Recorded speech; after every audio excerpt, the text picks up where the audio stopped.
Hey there, internet people. This is Matt with Marshall Mechanics. Today's video is going to be about preparedness, self-preservation, in particular a winter preparedness bag. It's something I just keep in my truck. I live up in the mountains, way up deep in the Rockies.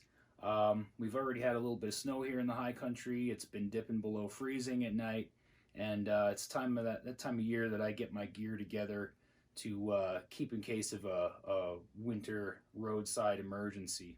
Now, when you're talking winter in the mountains, a roadside emergency is basically going to mean you slid off the road.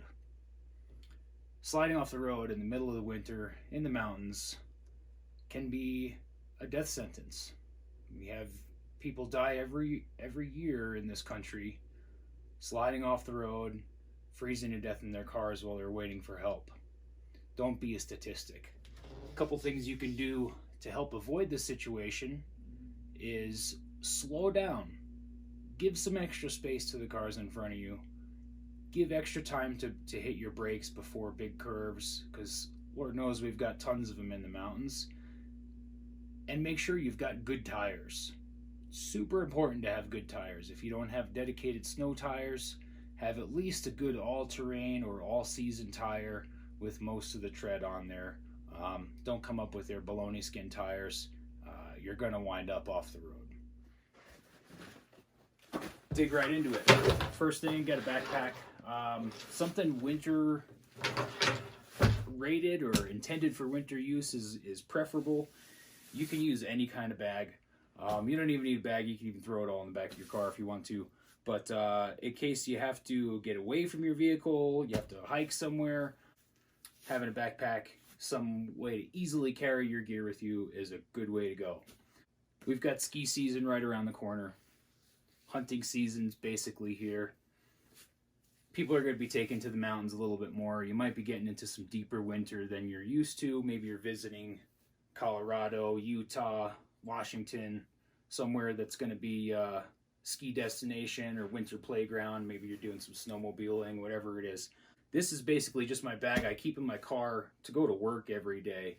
About 20 miles down the road. Not really getting off the main road much, but if I do have a slide off, which is pretty common around here, I've got something that can at least keep me through the night in case I'm out of cell phone service or range until I can get some help out to me.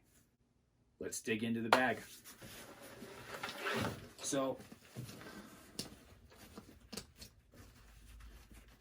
note on the backpack real quick. Probably the most important thing to me is some decent waist straps, especially if you're going to be carrying any kind of load for any kind of distance. Being able to have a solid waist strap that you can support the weight of your backpack onto your hips is super helpful. So let's get in here. Now you're probably going to want to keep some other stuff in your vehicle on a regular basis anyway. You're already going to be wearing a coat. You're going to be probably having some gloves with you if you're in some cold winter territory.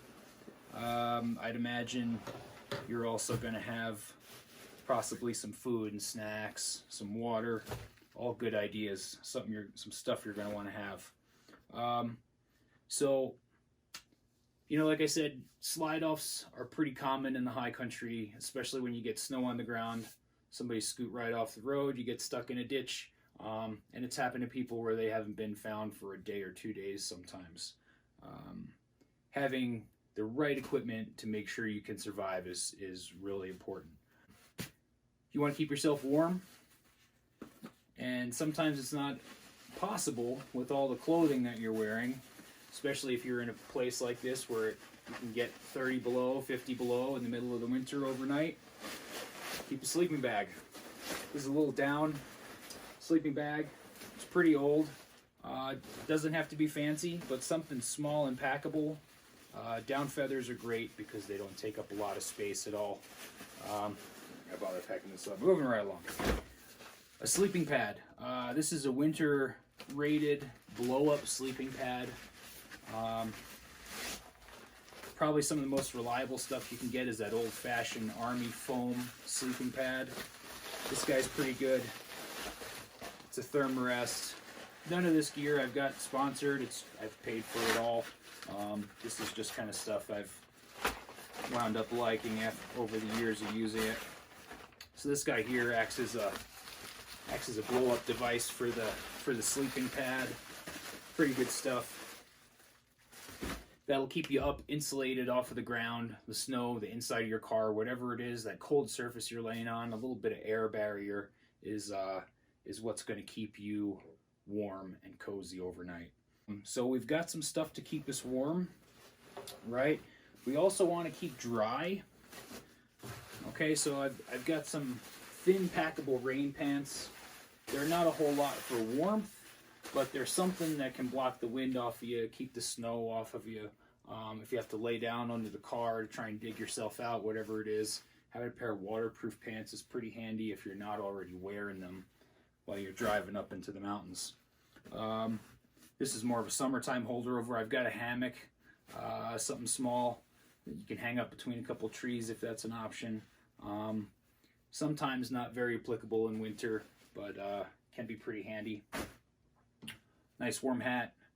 I recommend some wool. You might want to have some socks as well. Also a spare pair of gloves. I'm a big fan of leather. They work pretty great for snow and keeping water out if you manage to treat them pretty well with some mink oil. I could do another video on how to treat your leather somewhere down the road here, but we'll focus on this stuff tonight. Another thing you want to do with keeping yourself dry is having a bivy sack or a bivouac bag. Bivouac's a fancy word for camping.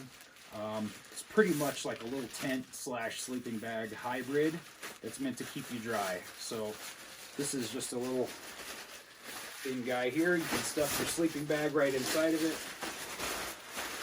It's got a little zipper you can get into and out of. There's some really fancy, expensive ones out there, and there's some really cheap emergency ones, that really tiny, that you can pick up at any of the sporting goods store, camping, Walmart, whatever. So we've got the hat, we've got the gloves. Something else, you want to keep some cord, some kind of rope, string, whatever. This is just some parachute cord. You never know what you're going to need it for, whether you need to tie some stuff together, tie some stuff to your backpack, first aid applications, whatever. Your imagination is the limit. An axe. This axe in particular is pretty neat. It's got a little saw blade storage inside, and you can turn it into a wood saw. A saw or an axe, something to chop some wood, be able to make yourself a shelter, fire, whatever you need to do. Always very handy. I've also got a life straw. Sometimes in the winter it might be hard finding some actual flowing water, but in some creeks, if it flows, chances are you might be able to get to some water. If nothing else, you can melt some snow and at least use this to filter your water. You never want to drink straight melted snow. It can have all kinds of bacteria in it. If you can't boil it, at least melt it and use one of these guys. And let's see what else. I got one of these old school Rambo survival knives, and it's got a little can opener and stuff, and it's got some stuff stored inside. And it's got a little compass on the end that basically doesn't work, but just a little fishing line and some waterproof matches inside there. A couple things that might help get you through an uncomfortable night, but at least you'll get through it. I'd rather get through uncomfortable and not through it all. A couple little tea light candles, they're always helpful. If you're in an enclosed space, you of course have got to be careful. You don't want to light yourself on fire, but they can create a whole bunch of warmth in a tiny spot. Even in a snow cave, putting a couple of these things in there, if you dig your snow cave right, for an emergency overnight shelter, you can have temps in the 50s when it's 0 degrees outside, which is pretty good stuff. What else have I got in here? Emergency jacket. Back to keeping dry and waterproof. Some high visibility colors are pretty nice for an emergency kit. Depending on your application, you may want to go darker colors to be able to hide if you need to escape. or if you want to be seen, some bright colors are always good. And that goes for all your gear. Another knife, because you can never have too many knives around. And what else? Ski strap. So one of these guys, you want to keep this handy. You can tie stuff up. You can make a quick tourniquet if you need to. All kinds of stuff. Again, your imagination is the limit. And what else have we got in here? And another thing you want is a headlamp, some sort of light source. Cheapy works fine. I've had some pretty good luck with some of the $15 headlamps. They seem to be pretty reliable if you're not using them a whole lot, just for this sort of application. Pretty good money spent. Something else you want to keep around is some sort of water bottle. I like a metal water bottle, so that way, in case you need to get a fire going, melt some snow, boil it, you can do that directly in here. You can't put an Nalgene bottle on coals in a fire, unfortunately. You'll just melt your bottle. So having a metal bottle is a pretty good way to go. Another nice thing too is if you can heat up some water in here and actually get it full and hot, you can stick it in your sleeping bag with you, or in your car, in your coat, in your armpits, whatever. It can help warm you up when it's chilly out there. Some other stuff I keep in the car too, not necessarily in this bag. Little first aid kit, bumps and bruises, little quick couple emergency SAM splints in there, cravats, bandages, stuff you might need in a pinch. And then also, I keep a pair of winter boots in the truck.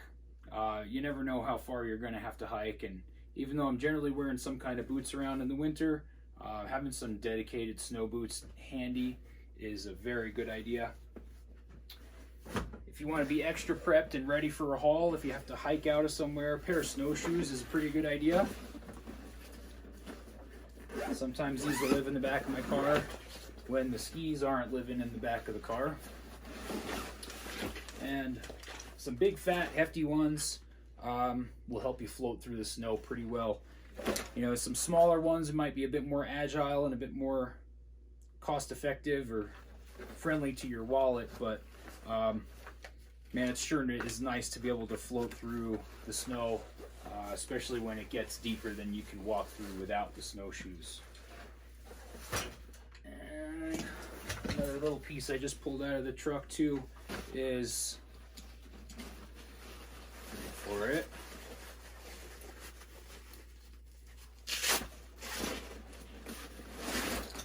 Some fishing gear. Just got a little fishing vest. I got some line, some flies. Don't necessarily always have my rod with me, but if you can get a line into the water, you can even do that in the winter. Fish love food. And something else I never go anywhere without is coffee. A metal thermos, again, is great because you can put a metal thing up on a fire, heat your stuff up, and make sure you're comfy and hydrated. Nothing is worse than being thirsty in the snow and trying to eat snow and dehydrating yourself and getting giardia and all that kind of fun stuff. So we're going to be following up some more of these with a bigger kit for a dedicated trip out into the snow. So now this isn't something I even carry like if I'm planning on going out for a hike or a snowshoe or a backcountry ski, something like that. I'd have a different setup, but this is something that basically lives in my car. We'll get to further gear reviews and setups later down the road here. If you have any questions, hit me up in the comments down below. Don't forget to like and subscribe, and we'll see you next time. So you got all this gear. Now what? Is having all this gear going to help you survive if you don't know how to use it? No. Do yourself a favor, go out there, get yourself some training. Don't have your first time trying to use this stuff be on the time where you're stuck on the side of the road in a survival situation. Practice, get training, maybe practice some of this stuff at home. See, hey, what's this kind of minimalist stuff? What can I do with the crap that's in my car and live in my driveway or my backyard for the night? see what you can do, test your skills, see if your gear works. You always want to test out everything and see how it works for you before you go out and you have to use it to get yourself home alive. So, that being said, get training, practice often. We'll see you next time.